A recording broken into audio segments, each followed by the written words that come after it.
කිසිදු කෙනෙකුට කුමන හේතුවක් මත භූමිකාව ජනාධිපතිගේ කොටස ජනාධිපති හරියට කරයි. වෙන් වෙච්ච භූමි කලාප තියෙන බෑ. වෙන් වෙච්ච භූමි කලාප තියෙන බෑ. හිතන්නේ ජීවිත හානි වැඩිපුරම සිදුවෙන රට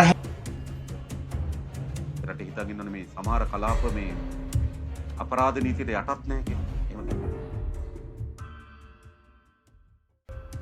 කිසිදු කෙනෙකුට කුමන හේතුවක් මත කවර හෝ දරුවෙක් කවර හෝ වර්ගයේ හිංසනකට පීඩන ලක් කරන්න අයිතියක් නැහැ. ඒක තේරුම් ගන්න. එයා විශ්වවිද්‍යාලයේ ඉහළ දරුවෙක් වීම එයාට අමතර බලයක් උපදවන්නේ නැහැ අලුත් දරුවෙකුට හිංසාව පීඩනයක් කරන්න.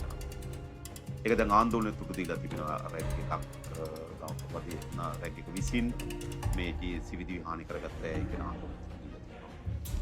පරීක්ෂණ හරියට කරන්න වර්ධකරුවන්ට අපරාධ පනත යටතේ නඩු දාන්න.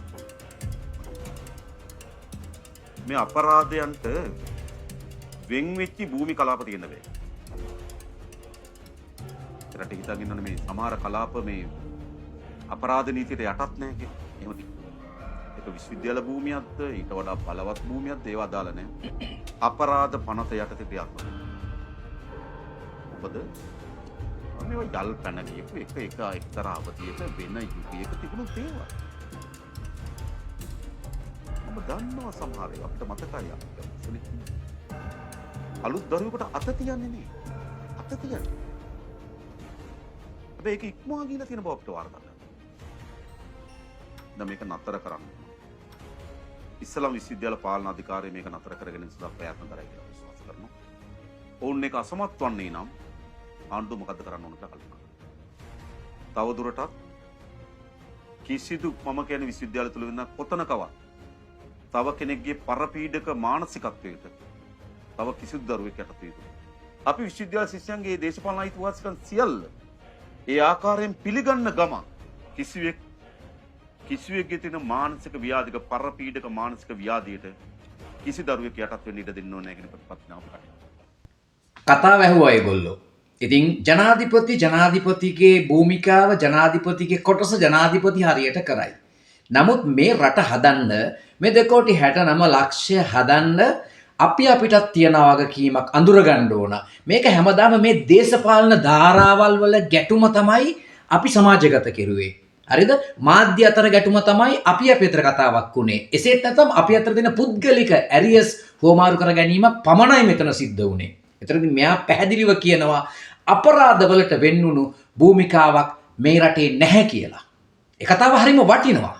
අපිට එදා 80 දශකයේ 90 දශකයේ අපිට ඉස්කෝලවල ගුරුවරු රීප්ප පටිපහර පිටකොන්ද හරහට දබෝෂ් ගාලා වදිනවා. මේ පැත්තෙන් ගියාම වේවලෙන් වින්සිපල් ගහනවා. අනිත් පැත්තෙන් ගියාම අපිට චිත්‍ර සර් ගහනවා. අනිත් පැත්තෙන් ගියාම අපිට ගණන් සර් ගහනවා. පිටිනේට දිව්වම ක්‍රීඩා සර්ුත් ගහනවා. මේක තමයි 90 දශකයේ අපේ තාරුණ්‍ය හැදුණු වැඩුණු පිළිවෙල. මොකද්ද මේ රටට සිද්ධ වුනේ? එසේත් නැත්නම් මේ රටේ කරන්නට ඕන මීට කලින් මේවා යෝජනා කෙරුවා. මේ රටේ මේ තරුණ පරම්පරාවට කැඩේට් පුහුණුව දෙන්න ඕන. පාසල් මට්ටමින්. විශ්වවිද්‍යාලවල සිසුන්ට කියලා විශ්වවිද්‍යාලයට ගියාම මුන්ගේ ඔළුවට අමුතු පන්නරයක් පඬිතකමක් එනවා. රැවුල් කොටේ වවා ගන්නවා. මහාන්තත්තකමක් ඔළුවට එනවා. උන්ගේ දෙමව්පියෝ උන්ට අමතක වෙනවා. කුරහන් අලේ කාලා එක පත බෙදාගෙන කාපු එක මුන්ට අමතක වෙනවා. අර විශාල බලයක් Taman සතු කරගෙන අද රටේ මං හිතන්නේ ජීවිත හානි වැඩිපුරම සිදුවෙන රට හැටියට පත් වෙලා තියෙනවා මේ පාසල් පන්තිය ඇතුලේ. මේ පාසල් අධ්‍යාපනය ඇතුලේ. මේක මහා විනාශයක පෙරනිමිති. අද පාසලේ ගුරුවරුන්ට බලතල දෙන්න ඕන. අද පාසල් වල ගුරුවරුන් ශක්තිමත් කරන්න ඕන. ඒ වගේම පොලිස් බලතල ශක්තිමත්ම ත්‍රිවිධ හමුදාව ජීවත් වෙන අපේ රටේ මේ රත්තරන් ත්‍රිවිධ හමුදාවේ අති දක්ෂ නිලධාරීන්ට එයාලගේ නිසි බලතල පාවිච්චි කරලා මේ රට හදන්න අයන්නේ ඉඳලා ආයන්නට යනකම් A to Z මේ රටේ හැම තැනක්ම හදන්න ඕන. එතනදී මුලින්ම මූලිකත්වය දෙන්නට ඕන මේ පාසල් පද්ධතිය වලට.